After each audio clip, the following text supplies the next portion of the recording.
Is it just me, or is it impossible to believe that it's only Tuesday lunchtime? Have we not been out this week for 10 days already? I don't know how it's possible. That's right. Hello, I'm James Harding. I'm the editor and co-founder of Tortoise. This is our open news meeting, which, you know, back in the old day was a slightly dishevelled and chaotic get-together of everyone in the Tortoise newsroom and whoever was happening to walk past our offices just off Oxford Street. And so we're going to run this in a similarly dishevelled and chaotic way, because I think it's quite a nice chance just to check in with a bunch of people on what they're working on. Basha, did I catch you on the radio at 8:40 this morning?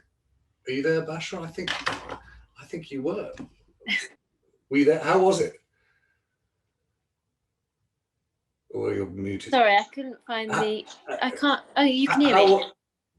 Who was it? Michelle Hussein interviewing you? Yes, it was, and I was supposed to do it yesterday, but obviously it was a busy news morning because of Hancock, and so I didn't do it yesterday, and I didn't hear back. So I thought, oh, it's okay. It's probably not happening. It's my partner's birthday. I'll have a couple of glasses of wine.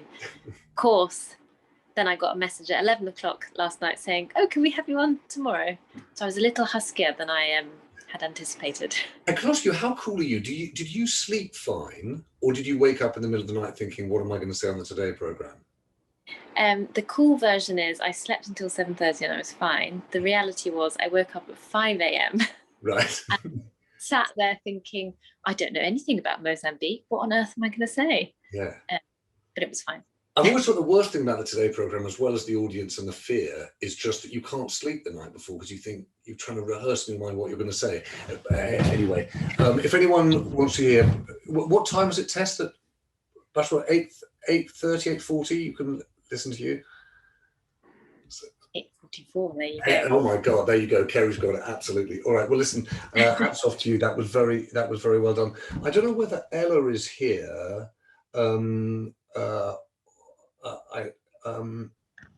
Hi. Hi, Ella. Listen, I know there's been such a long period of work on Campus Justice Part 2, DIY Justice. I hope people have had a chance to listen to it, but what's your feeling on where it goes and what the reception or response has been so far? So we have quite a lot more to come this week. So we had the podcast on Monday, which charts one woman's case at Queen's College, Cambridge. We have today a piece by Katie Tarrant, who was the editor of the Warwick Ball for a few years while she was at university, talking about her time being a student reporter, which was really dominated by sexual assault cases. And there's more to come this week. In terms of what next, I think that this is a piece of reporting which we have been working on for a while. We had the first set of Campus Justice reporting last year, and unfortunately, we continue to get students coming to us with more cases, with more stories, in a similar vein to the ones that we've heard. And I suppose the way in which you and Chris have framed it, Ella, is, look, this is certainly in the Slow newscast yesterday, this is one story in one college and one university, but I presume you chose that because you think it's actually representative of what's happening in campuses all over the country. Do you feel as though that's fair, or do you feel it's actually possible to say, look, there are some colleges that have a much better culture of dealing with this than others? I think that there are some institutions where there is more of a will to sort of take this seriously or make changes.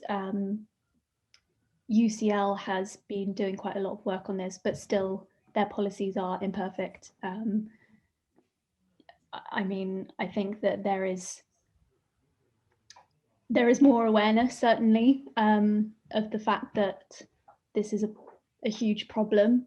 But I guess that the Cambridge stories are can be particularly extreme examples. So Cambridge and Oxford have unique problems being collegiate universities in that their systems for dealing with these things are much smaller, because they still deal with things at a college level, which means that problems of conflict of interest are amplified, and you can have people acting on behalf of the complainants and on behalf of the accused at times, and that really close environment really amplifies some of those issues. But I think, as Tessa is saying in the chat, there are issues in lots of different places. I'm going to ask, and while you were talking, Ella, I don't know whether you saw, but Sasha Mills has dropped a line to say that actually they were reporting on some of these issues at Oxford and were getting harassment of reporters there. Sasha, are you able to tell us what your experience of that is? Yeah, of course. I mean, again, as I said, it was kind of a legal situation, so I have to be sort of careful about what I say. But so I'm the current editor of the student newspaper Cherwell, which is one of the kind of big newspapers in Oxford, and there were some accusations made against a student quite publicly that was running in a like a student political campaign. And then we kind of attempted to report on it, sent out right replies to people kind of involved and implicated, ended up with like radio silence. And I kind of wondered like, oh, why is that? And then received an 8-page legal document that this student was going to be suing the person that brought the accusations for defamation. So yeah, and I mean, like, that's obviously a very unique example, but what Ella said about the collegiate system creating unique problems is very, very true. And I actually did some reporting with the Times a couple of weeks ago where I said a very similar thing to them. The collegiate system makes dealing with all sorts of problems across Oxford, like more widely, like things like access and admissions, for example. Right. It makes dealing with almost everything, including assault, just more difficult. It's actually quite an archaic system. I'm not sure it's doing anyone any favors these days. So yeah. Well, the argument has been, hasn't it, around the collegiate system is less transparent, but more pastoral, more able to address directly and have direct interactions, where the arguments you get from many people at university is that the university is just this remote institution that has no meaningful engagement with you or your life. What do you say to that? Yeah, I think, well, again, like it really varies because yes, it is more pastoral. You have much closer relationships with the people in your college. But then if those people aren't supportive, then you have a problem in that you feel possibly even more isolated, because there's a sense that everybody knows everyone. These colleges tend to be, and I'm at one of the bigger colleges and it still feels very small. Right.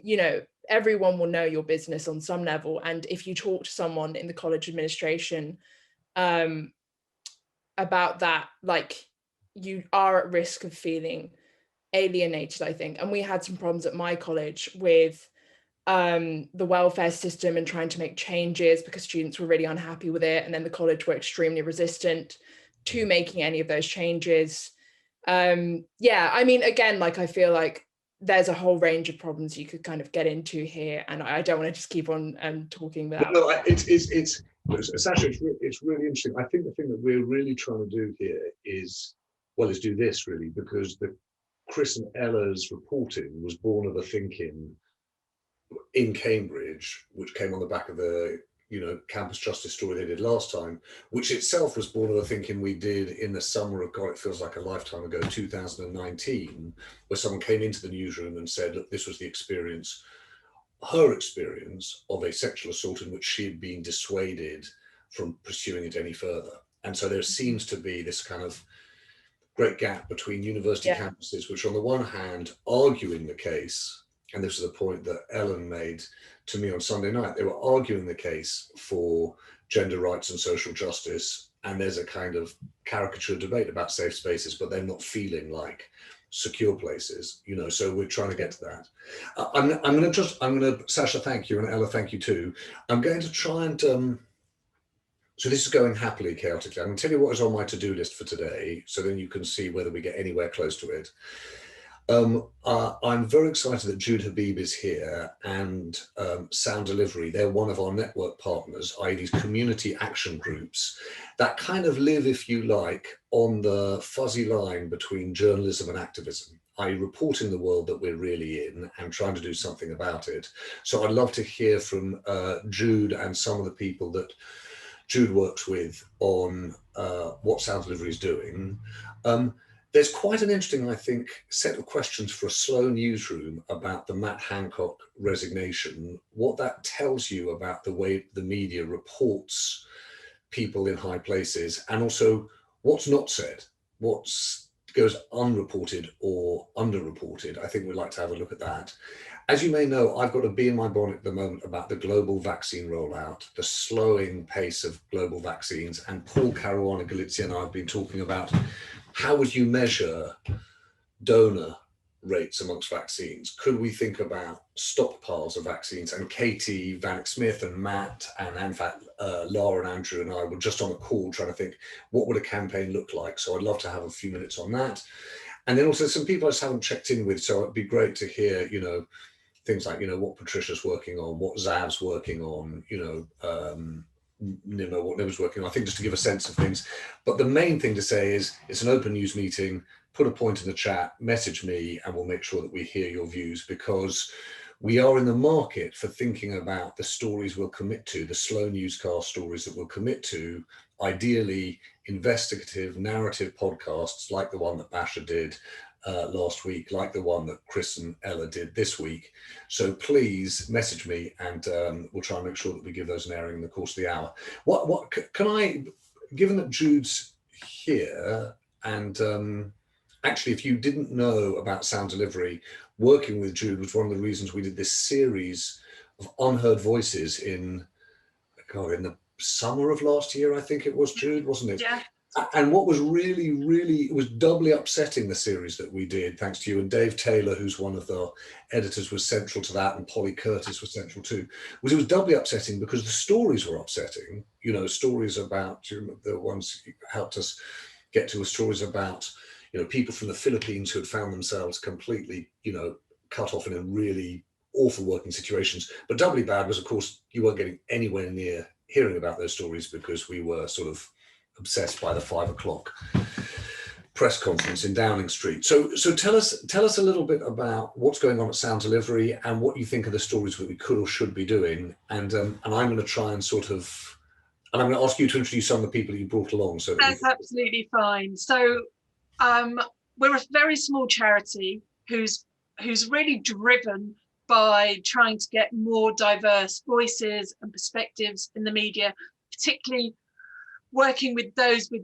really on the front line with direct experience of the big issues facing us today, from the criminal justice system, from the care system. And we've been funded to develop a program, a spokesperson's network program, working with who I see as leaders. They might not see themselves as leaders, but they are leaders. So working communities in the broadest sense, and building their media confidence, their media skills, so that they could be more public. So as you say, people who you should be hearing from and hearing about. So this program is 9 months. It's blended face-to-face and face-to-face and online.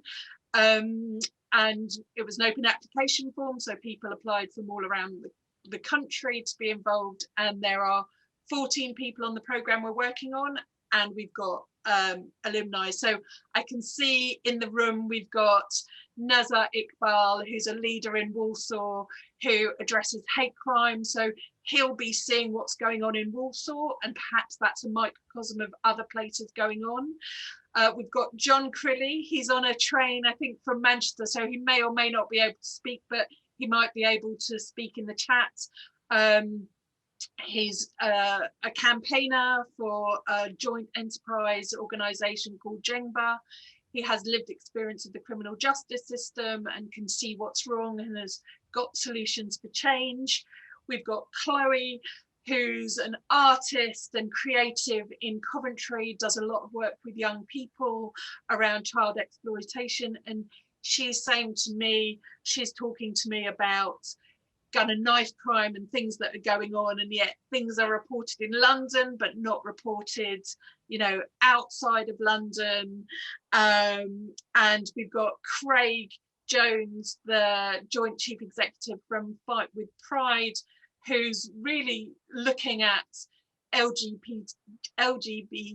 plus veterans who were affected by the ban, the gay ban that was lifted in, you'll correct me, right, in 20 years ago, but are still fighting for reparations. So, you know, we're working with, and there's Debs. Debs also does a lot of work around mental health and social prescribing. So it's a very diverse network with all different lived experiences. So Jude, can I just say thank you? There was part of the idea when we originally thought of the thinking was, as when I started out as a reporter, you always had to leave the building to get to the story. And what you've done in an amazing way is just literally walked not one, but half a dozen stories into the room. And so can I don't know whether it's fair, but whether it is or isn't, I know just, if I can go to each of those people, I don't know whether we will hear from John Crilley. I should just say, we held to one of the first thinkings outside our newsroom in central London. We went literally up the Jubilee line. We went to Neasden and we went to a community college. And one of the most interesting things was when we talked about what were the stories that they felt newsrooms should be covering but weren't, it was joint enterprise. They thought there was something really grossly unfair about the way in which joint enterprise was being pursued and prosecuted. And so I'd be really, so if we don't hear from John Crilley today, hopefully we'll hear from him at some point. But why don't I start? Can I start with Nasser Iqbal, if you're there? Hi, James. Tell us what you're seeing in Walsall and what you think we should be understanding about what's happening. And will you sort of have a kind of journalistic lens on it for us, where you think the stories are that we might think about following up? Yeah, so I think some of the issues that there's a lot of unreported hate crime, where because there's a lot of apathy around accepting that hate crime is normal. So, for example, I know the late night sector here, a late night sector where I've worked in, there's a lot of taxi drivers who get regularly abused but won't report it, and there's, I think, somewhat reluctance to change that with the system because it's quite set in terms of what happens with reporting. We've also got underreporting around disability hate crime and LGBTQ, which is something that we're trying to work with the different groups. And like Jude said, I'm also run an organisation that's quite small, so our capacity to do as much as we want to is quite difficult. But however, we're looking into expanding that. There's been a lot of issues around knife crime and gun crime, as there has been in Coventry, but it's not been reported, and it won't be something that you'll see on BBC News. And there's been a couple of incidents where it's been in kind of in the daytime. So there are people who have been affected by that, whose voices haven't been heard about the impact and stuff like that. And there's not really programs that kind of help people with that as well. So I think that's a big issue. And I think part of that is we've gone away from kind of youth services, and we've now got this big gap. And I know there's conversations happening sporadically around bringing kind of youth work back into local authorities. But this has been one of the long impacts of not having youth services, where young people have been exploited and been drawn into drugs, gun crime and knife crime on a kind of a regular basis here in Walsall. So them are the kind of two big issues that I would see that could do with amplifying and their voices being heard in the media. No. So can we come to the youth crime, the knife crime in a moment, young people and knife crime in a moment, because I also what you're saying is chiming with what Chloe says. But can we just stick with the hate crime? Yeah, and hate crimes. So that's a very interesting case, taxi drivers, isn't it? Because it would seem to me that a lot of taxi drivers now do have cameras in their cabs, don't they? They keep, it's become a more common thing. So is it possible to track it and to do something about it? Yeah, potentially. There's always a potentially there's an opportunity to get taxi drivers to share their stories and track it. I think there's something around having permission with having cameras in the vehicles. I don't think it's as straightforward they could stick a camera up. I think because there's a national conversation around having cameras in either black cab or private hire vehicles. So I think there would be something around looking at the permission, but this is sometimes that people reporting on a daily basis or even a couple of times in the night where they're getting abused because of the work that they're doing. And is there, and sorry to be quite so direct about it, Nasa, because we don't know each other, but is there a particular pattern to it? Is it particular groups on particular groups, or is it actually across the board? Yeah, so there is a pattern to some of this hate crime. So national and international events will spike hate crime, both online and offline. But there's also a pattern where it's kind of accepted that Walsall Town Centre is a racist place, and that you will suffer hate crime with it. So you will get abused because of the colour or because of the job you're doing. And it's not just taxi drivers; it's the late night sector. So even if we was to go and speak to some of the even if we was to go and speak to people in the petrol station, for example, there's one in the town centre, or takeaways, I think that we would start picking up a pattern that's quite similar. And what's the view in the community? I mean, by that kind of your friends and neighbours. Is it a shrug, i.e., we've got to live with this, this is what it is? And also, what's the attitude amongst institutions thinking, well, in theory, we've got laws that prevent that, but they're not being, well, and a culture that's, trying to stop that, but that's not seem to be working either. What's the attitude in Walsall about what you do? So the thing is, James, I'm actually funded by Walsall's one of the government's pilot areas on integration. So we were successful in the tender on hate crime. Now, there's a lot of people who want to talk about hate crime, but when it comes to actually do something, there's actually very little people taking any action. Yeah. Can people still hear me? Because Yeah, we can hear you. Yes, fine. So there's, I think a lot of the people that we deal with are white people, and so, for example, one of the people in a position of power says to me, well, actually, I know very little about hate crime because it don't affect me. But I think there's missed opportunities for them to understand people's stories. So for example, we've just finished off a video with different protective characteristics about them sharing their stories to encourage people across Walsall to report hate crime and also to get support around hate crime as well. Mm-hmm. So we're hoping to launch that in July. But I mean, I have to be careful what I say about the institutes that we work with because we're funded by some of those institutes. But yeah. I think from my perspective, I think there's more that could be done, but there's very little appetite for it, if that makes sense to you. So at meetings, the right things are said and the right conversations are had. But in terms of delivery, I think it's somewhat not something that people want to do. Well, but Nessa, I'm going to just pick up on a point that my colleague Katie Vanek-Smith, who's my co-founder at Tortoise, she's saying that there are not enough places where you actually talk.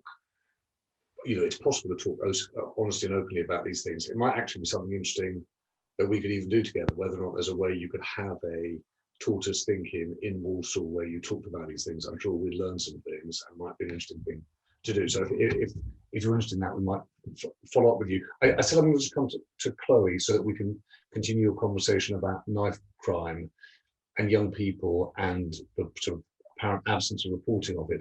But Charlotte, you just on the hate crime point or hate speech point, you were saying you were in Tower Hamlets and there was an element of this. Do you want to weigh in? Have we got you? Yeah, hi. Can you hear me? Yeah. So I sat in because Tower Hamlets have quite high levels of hate crime within London. I think it's one of the more problematic areas, which is interesting because it's also probably one of the most diverse areas. And I think that was linked yesterday. But they were showing some stats through about levels of hate crime and how it's shifted during lockdown, and it's got a lot worse, which is sort of interesting. And they said, and I also work as a volunteer magistrate, and certainly what I'd say is the level of hate crime and sort of what comes into the courts surprised me. I think if you are white and you think it's maybe less of an issue and less of an everyday fact than it maybe is. And so it's, you know, I think it's definitely an area of which feels like something has shifted because of lockdown that's worth looking at as well, and also probably is underreported. Yeah. I'm just going to ask Lucy Hoogman, just before we leave this subject of hate crimes and hate speech, because Lucy, I mean, I know that NASA mentioned it in regards to disability, and you made this point in the chat too about what's your been your experience? Are we talking about disability or hate crime? Well, I was reading your. I thought the point you were making in the chat was you were seeing people who were. It was hate speech against disabled people, but maybe I misunderstood. I wasn't saying that. I mean, I am disabled. I have an invisible disability, and I was diagnosed about 15 or 16 years ago. So I suppose my eyes have been opened to that group being underreported and unrepresented, and that was picked up in the chat. I wasn't specifically talking about hate, though. So if you want to stay on hate. No. So what was your point, though, Lucy? Because otherwise, as you can see. Well, I just think that, first of all the debate has been about access. You know, disabled people need access, they need ramps, they need blah, blah. We need it. Then it's all been about portrayal, positive representation, portrayal on screen. Right. Disabled people can be heroes, Paralympics. But actually, I have felt, but I think I was saying in the chat, it's blended a bit into being female in the pandemic and being part-time, that conditions have definitely worsened. And I think if you are disabled in the workplace and you work part-time, there are all sorts of things that happen at a micro level that discriminate against you. For example, I've been away from research for 3 years. I went back a year ago and I suddenly thought, oh, my workplace is amazing. They're talking about inclusivity, they're talking about equality, they're talking about this. And then I realized they had to talk about it because the law had changed in 2017. But in the practice, there's still a very, very long way to go. And, you know, I perhaps won't speak about my own case at the moment, but I'm certainly not alone. Lucy, but hate crime, I mean, hate crime on campus as well, you know, anti-Semitic crime, other racist and hate crimes. How to deal with that with free speech considerations. I went to a special assembly the other day. It's all getting pretty hot. Yeah. Well, I'm struck by the fact that Charlotte, Lucy just sort of added while you're talking in the chat, but, you know, in London, Tower Hamlets, the main hate crime is still racist abuse. And that's the biggest issue. And I suppose, Charlotte, you come back with that experience as a magistrate. I said I would sort of make sure to come to Chloe on the point that Nassar raised, which was around, if I read it right, was not just about the incidence of knife crime and young people, but also about where it's reported and where it goes seen and not seen. Are you there, Chloe? Can I? Yeah, I am. And ignore my hair. I just got back from swimming, so yeah, ignore this. Lucky you. Pardon? Well, lucky you. By the way, was the pool full or was it kind of mostly empty? Oh, hang on, you've just muted. I can lip read, so I can tell that you said it was mostly empty, but you're on mute. There you are now. Yeah, there we go. Got you now. Yeah, we're mostly empty. You said. Yeah, mostly empty. It was just me and loads of over 60-year-olds that just kept laughing because I can't swim very well, but it was good. I'm very supportive of them. Okay, that's great. So, Chloe, tell us a little bit about what you do, because Jude introduced you. But you'll tell us. Yeah, so all of my work essentially, you know, revolves around stopping exploitation in the arts and creative sector primarily. So last year I gave away £200,000 worth of funding to young people across the UK to put on projects. Some were in prisons, some were creative projects, and on top of that I've worked in over 50 different schools doing workshops on knife crime, mental health. I've also done a lot of policy work, so I've worked with different arts and culture organisations and kind of help them rewrite their policy for safeguarding and their policy to do with equality and diversity. However, when it comes to equality and diversity, my specialty is disability, not quite race. So that's more what I focus on. But yeah, I work doing a lot of different things. I essentially go where the issues are. So sometimes I am managing funds, sometimes I'm managing programs, sometimes I'm creating work that's really creative. But essentially, it all just focuses on stopping exploitation towards young people. And do you feel, I mean, I'm alive, of course, I mean, as you may know, I used to work at the BBC, so I'm alive to this point that Nassar makes, which is, well, you see a certain kind of crime reported out of London, but you don't necessarily see it reported all over the country. And I suppose, and it's not necessarily just crime, it's the way in which kind of education, opportunity, life is reported. Where are you, Chloe? I'm in Coventry. Oh, Coventry, sorry, I should say. So how do you see that there? How do you see the way in which, and I don't necessarily mean the BBC, I mean just media more generally kind of reports on it? Well, I don't think they really do. Like, unfortunately, one of my friends was shot when he was 18 and killed. Wasn't in any newspapers. Another friend that I had that was killed when he was 16, just after his 16th birthday. That was only reported on by a local newspaper after someone made a music video about it. Similarly, the rapper Parsaloo was shot in the head. He survived, but that wasn't reported on until afterwards. So that took about a week for anyone to do anything on that. And then there was an actual drive-by shooting which shot 2 people at the Ivy House in Coventry, and that didn't make papers anywhere. And even the drive-by that happened last week, there's video footage of, you know, young people, teenagers being drove at by a 4x4, and it's not anywhere, like, you know, not even on social media. It hasn't even been reported. So it's something where, Why? you know, Why, Chloe? Why? Because the reporters just don't know what's going on, and they don't know the communities, to be fair. And also because a lot of the people, like, I'm only 21, but, you know, a lot of the people who are involved and, you know, at risk are 16, 17, 18. You know, these reporters are too afraid to go into the hood, the ends of Coventry, and speak to them, which is why they're not getting the video footage, because people my age don't put it onto Twitter, we put it onto Snapchat. So if you don't have them as a friend on Snapchat, you can't see the video footage of the crimes, therefore you can't report it. So it's that gap's missing, and people just, there's a lot of tick box exercises listening to young people who are disadvantaged, but it's not actually getting the young people who are really at the heart of being disadvantaged, so they're not properly being heard yet. And do people know, sorry, this is, I'm really going to be your dad dancing here, Chloe, so forgive me, but do people know who's involved on all sides, on both sides of these crimes? If you do have a Snapchat video footage, do you know who are the perpetrators of the crimes as well as who's been shot at? Do you know what? I do know the gang names, and I've spoken to someone from Coventry City of Culture, and they're aware of the gang names, but her role was anti-exploitation. However, when you Google it, there's actually nothing about them, which is really interesting, because there's 2 main gangs in Coventry that have conflict, and it's not reported on. It's RB7 and then it's CV6 or L1. And there's no reporters have went near it, so I suppose they're probably scared. Like, they're scared to approach anyone. And RB7 and CD6, who, I mean, when you say gangs, how many people are we talking about, and where are they? RB7's Hillfields, and you're looking at least over 100. They've got music videos.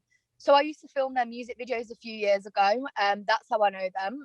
Didn't realise they were a gang. Just thought it was a group of friends. But anyway, so that's them. So they're based in the city centre. And then there's L1, which is like the old school name, which is like Wood End, Bell Green. And that is a lot more young. There's a lot more young people. They're a lot smaller, but they're more of an old gang in Coventry. Whereas Hillfields, which is RB7, a lot of people who are new to the city and that come from London associate with them. And sorry, and CD6 is the new name of L1, is it? Yeah, some people call it CV6 because that's the actual postcode, but RB7 has like a very external persona where they have music videos, they have social media, whereas like L1/CV6 are a lot more low-key, but they've been doing it for years, and they are, you know, Coventry born and bred, basically.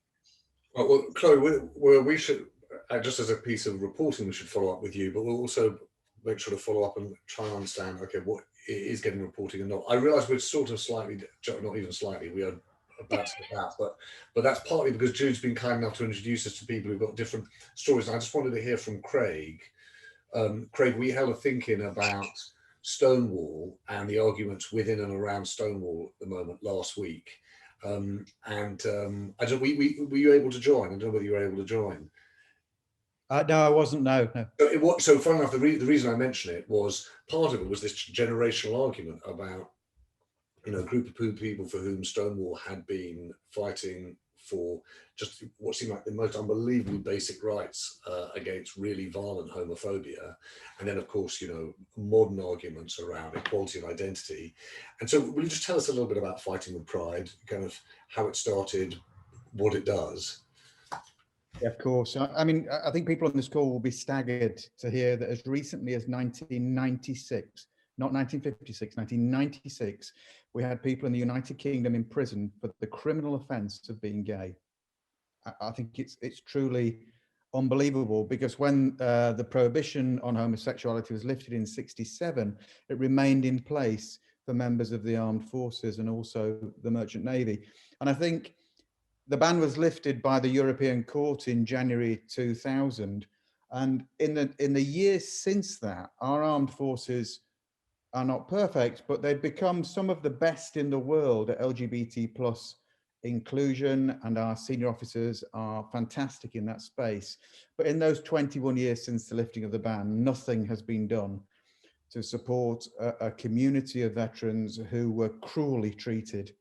I mean, it's staggering that we arrested people. They were interrogated by the military police who were trained for interrogation. They were court-martialed. They were sent to prison for 6 months. They had their medals ceremonially ripped from their uniforms. And when they were dismissed after 6 months in prison, they were dismissed in disgrace with criminal records. How many people are we talking about, Craig? We're talking about thousands, but thousands of people in different circumstances. So there are the folks who were arrested and charged with homosexuality. Then there's a huge number of people who were charged with the catch-all of conduct prejudicial to the good order of military discipline. And then there were people who were handed by the military police a resignation letter to sign. And then hundreds and hundreds and hundreds of people who just said, I can't do this anymore. Oh, yeah. Well, and the Merchant Navy bit of this, is that a tiny bit of it, or is that also a large number of people? That's really difficult to say. I mean, we suspect that a large number of people were affected in terms of losing their career, but we've never found anybody who's actually went to prison. Right. So I think it was probably dealt with in more of a human resources style. Mm-hmm. So people, one way or another, just were exited from companies. And sorry, this is going to be really insensitive. If the argument for reparations, am I right? That's part of the argument, is what's compensation for those people who lost their careers and all the other consequences. Exactly. Presumably, you can't seek reparations for being the victim of the law of the land prior to '67. And so the argument of the government would be, well, I'm sorry, but that was the law. We can't compensate you for what was the law of the land prior to '96.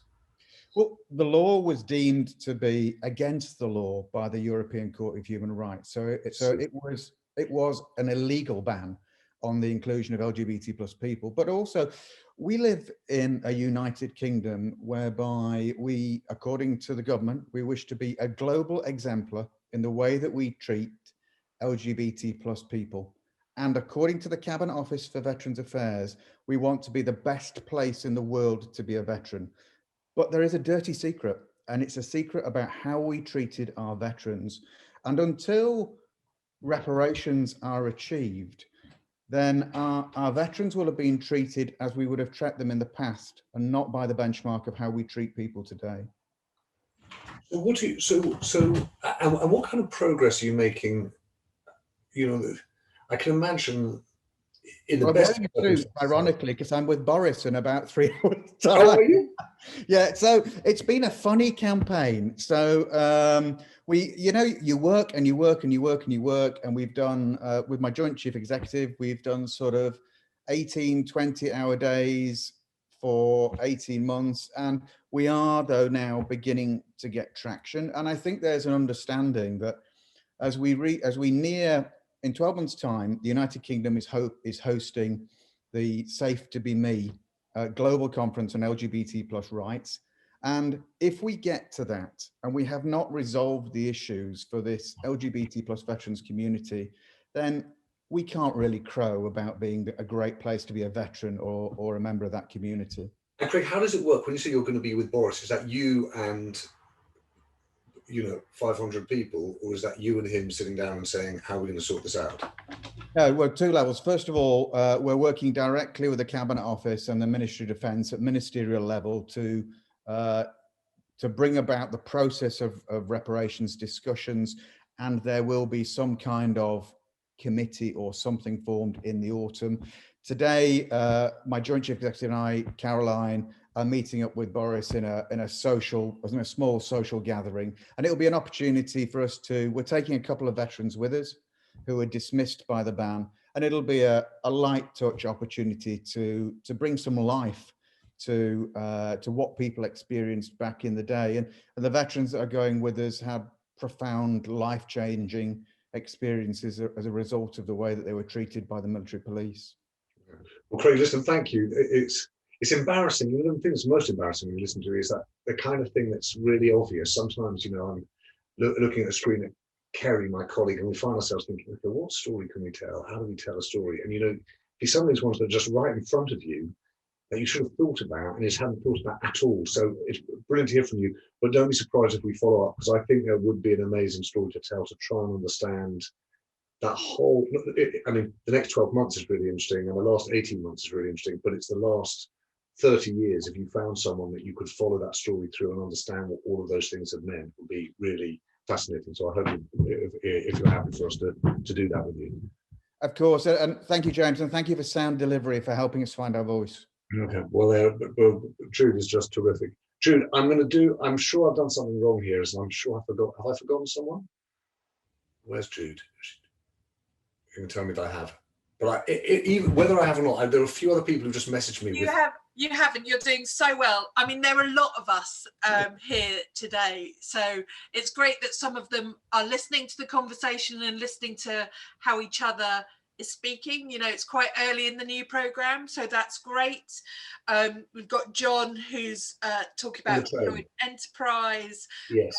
We've also got Jazz, who there was quite a lot of people from Coventry on the programme, or the Midlands area, and Jazz is an artist with a visible disability. So there's lots of, what's interesting looking at the chat, lots of different conversations that perhaps can come up in future thinkings. Well, I will do Jude, thank you.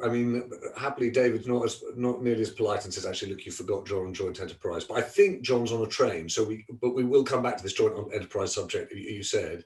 The one thing I would love to is just stick from Coventry for a couple more minutes, because Nima Omer, my colleague, has something to say, and I hadn't heard from Jazz, so I'd love to come to Jazz too. So, Nima, you just made a point in response to Chloe, right? Yeah. I think I was just acknowledging that, I don't think I myself realized how bad things had gotten, perhaps. I hadn't realized that the gang culture was this deep seated, and I just did a very cursory little Google now, and there's a really interesting thing I think to be said about gangs and social media presence and how this is changing the way young people interact with gang culture and stuff like that. There are music videos all over the place of these young people with their faces wielding guns, and it's all over YouTube, and it's got 200,000 views per video.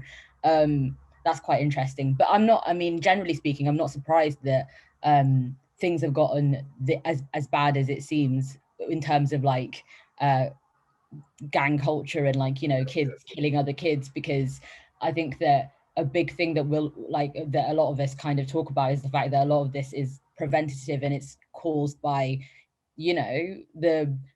huge deprivation in these areas. I grew up in CV2, I grew up in Stoke, and it's incredibly deprived. There are so many, there are just the schools, the area. This is not something that anyone doesn't know. It's it's a Midlands post-industrial city, like most towns that we talk about.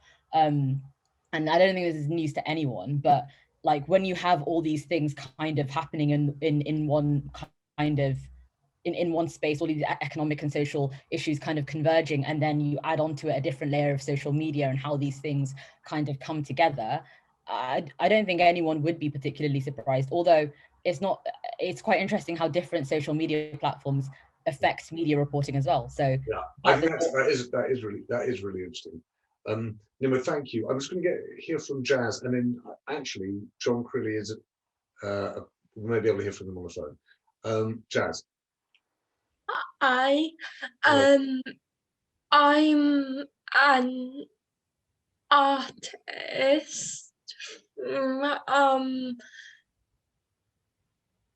Coventry. I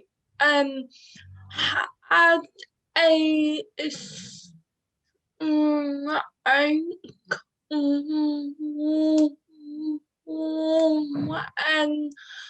I was 13, and I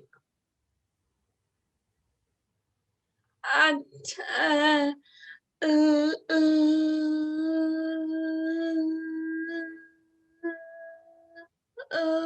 learned to talk following it, as in I physically couldn't open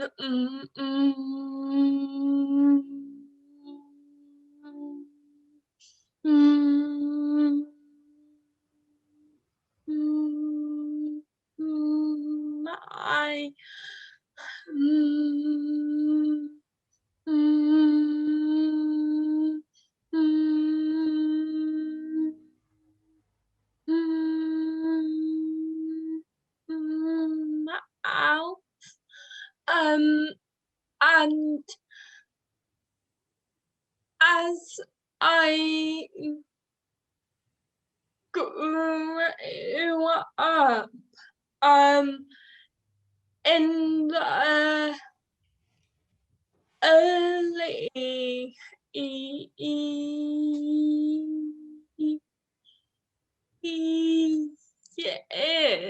so 13, 14, I had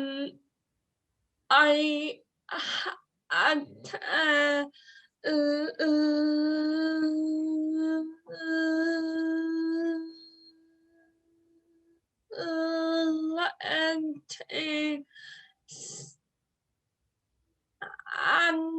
up and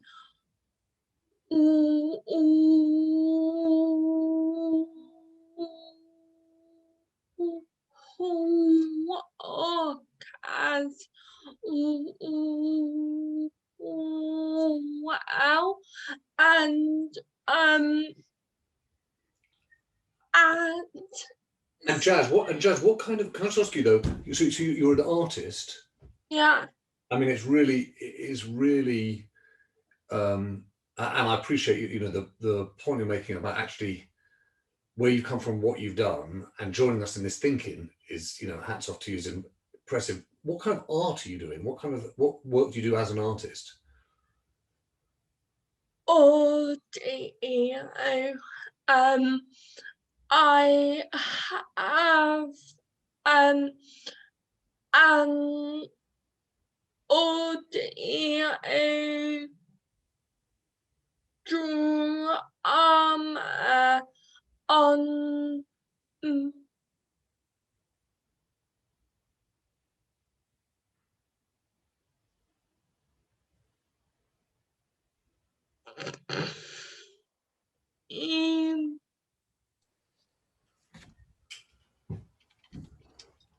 BBC Sounds, and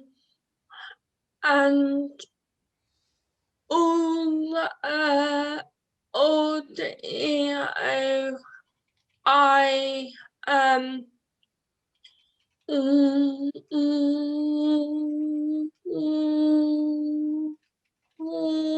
work on is or it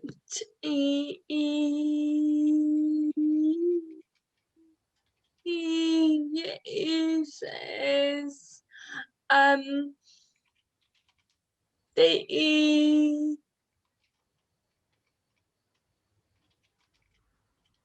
the same but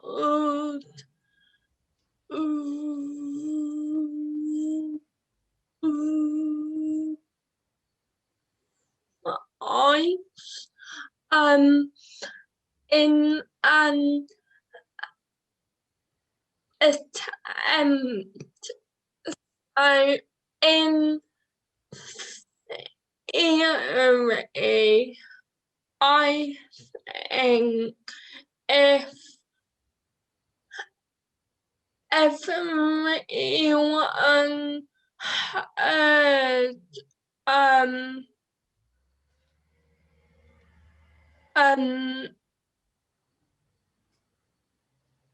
odd or like strange voices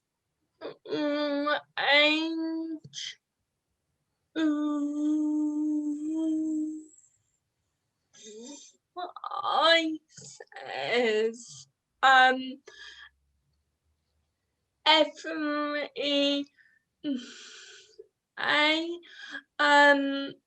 I think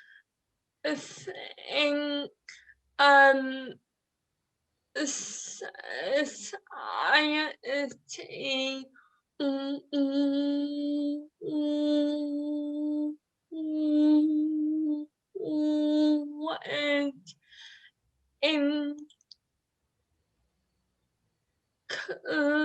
include us and our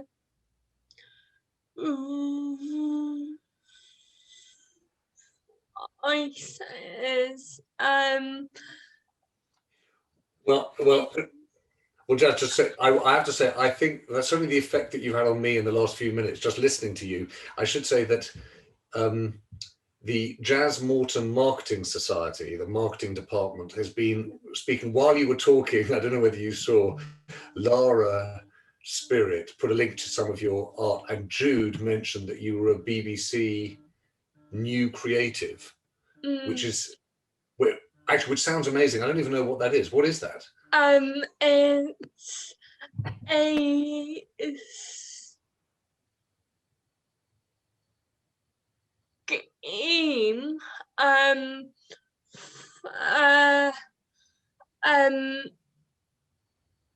artists and authors age I think it's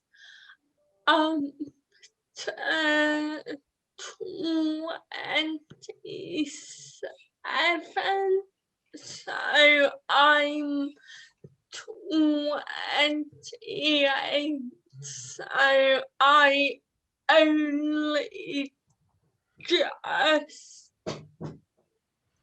got in. Congratulations. That was amazing. They put Jazz, there's a link here which I think which is to you, jazzmorton.com, but there was also a link that I saw somewhere that you've done a sounds documentary, so I'll link to that. And I think it would be great to come back to this, because I'm sure you're right. Actually, part of the whole point, the thing that Jude did with us is around unheard voices, and part of what you're saying is, if we listen to different voices, we'll think about our society, think about our country, and think about stories differently. So we'll definitely come to do that. I'm going to wind up with just a couple of things, which is, if you like, kind of slightly newsroom notices, if I might. One is, I dropped the ball here because Andrew Brown mentioned something. I don't know whether Andrew's still here, But if you are, Andrew, I just want to bring you in because this is a subject that... Andrew, yeah, I'm here. Do you want to just mention the subject? Because fun enough, it's something close to the story that Matt Dancona mentioned the other day. You want to say what you were thinking of? I was interested in I wanted to know what had happened to QAnon 6 months after the great Capitol riot. And I was talking to researchers who've been looking at it in this country. And what's fascinating is that it's swapped gender, as it were, in this country. It's moved over to become a woman-dominated movement, much less stress on Trump, much more about child abuse, supposedly, these vast conspiracies, quite a lot of anti-vax, people apparently advertising meditation sessions at their rallies. This is an enormous distance from kind of fat American men with guns. But it's taken off, and I think this is one of the ways in which the movement will survive, because religions, and QAnon I think of as a religious movement, are carried by women. You know, it's as simple as that. And there is a phenomenon which one of the Canadian researchers calls pastel QAnon, of the stuff going through on Instagram, yoga groups, parenting groups. They're fed sort of drip-fed little bits of not the Trumpist conspiracy, but the idea that there is a conspiracy and there's massive child abuse being hidden. And this, of course, you know, plugs into various far-right networks. There's the case of Ellie Thing in Barrow-in-Furness and all that. Andrew, I'm just gonna wave at Kerry on that subject because I don't know, Kerry, whether have you heard something? Because Kerry obviously I don't know whether you know, we've done this long series, Andrew, on QAnon, which goes up on Audible. Have you heard something similar? Yeah, I mean, definitely. This is the direction of travel. So I think people who've watched QAnon from the beginning, one of the things that's given it longevity is its mutability. That it starts as one thing, it embraces new theories. That's what allows it to survive the fact that many of its predictions don't come true. It just moves on, embraces something else. And it's definitely the case, as Andrew says, that the most recent stuff is to do with well-being and yoga. And it's about, in the end, an idea like Q is looking for networks of people, networks that can infiltrate. And it's clearly got its teeth into those kind of places, which do tend to be more populated by women than men. And I agree with Andrew as well. It does have that evangelical religious crossover, which is another incredibly strong feature of it, which also I think allows it to move more among women than men at the moment. It is an interesting. Andrew, we're going to come back to it because I said Matt was talking about this, Karen, we've been knocking it around. I'm going to just do two quick things before we're done. One is Paul, Caruana Galizia. Is Paul still here? I don't know whether we've lost him. Paul, can you just tell us, if you've got 2 seconds, on where you've got to on how it might be possible to track vaccines and vaccine donations? Sure. So over the course of a single week and having gone through the main data sources, I think we realized the picture is very fragmented. So there's no, in short, systematic or precise way you can measure individual countries' donations. So UNICEF uses a tracker, but that relies on press releases and news reports. So they kind of trawl reports and enter numbers mentioned in those reports into a dashboard. So that's the picture. I mean, in my view, it's a scandal that there isn't more publicly available data, because without that, there's very little accountability. But that's the opportunity, isn't it, really, Paul, is that we start listing what's there, what data is missing and what data is inadequate, and try to do something about that. I think that's right. So the kind of, it would be one of these data exercises which you do to show inconsistencies and gaps in measurement, rather than to provide a complete picture. Well, Paul and I and the team people thinking around what we're kind of calling the arms race, the vaccines campaign. We'll kind of try and keep you posted. We hope that next week there'll be more details to report. I'm going to finish up with one final thing, which is, of course, one of the tragic elements of Tortoise is that we've got an overpopulated but largely underused sports department, of whom Zav is, one of our leading reporters. Zav is here and, properly dressed for the occasion. Yeah. I'm going to do that thing to you that is really, awkward and no one likes. So everyone's thinking about it. Well, I can't quite see you. Are you there? You've sort of disappeared. Sorry, my internet started dying, so I've turned my camera off. Oh, I see. Well, if you missed it earlier, Zav is there in the full England shirt, not wanting to change late in the afternoon. So Zav, a lot of people are thinking about this. Sweden, Ukraine, what's the final score? I think Sweden will win that, and I think Germany. England, I scrape a victory. England will scrape a victory. Thank you for your... Yeah, by we, I'm meaning. Okay. A big thank you, Zav. Listen, we didn't get to all of the people we want to do today, but you never do.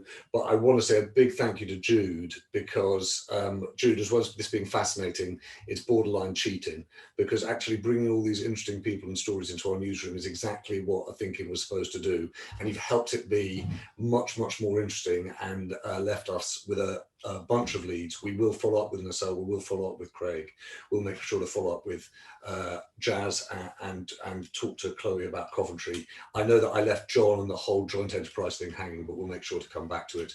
And Andrew, thank you for your point about QAnon. We'll make sure to look into that. And check in this time next week for the Slow Newsroom's catch up on this afternoon's game. Have a very good afternoon, everyone, and see you soon.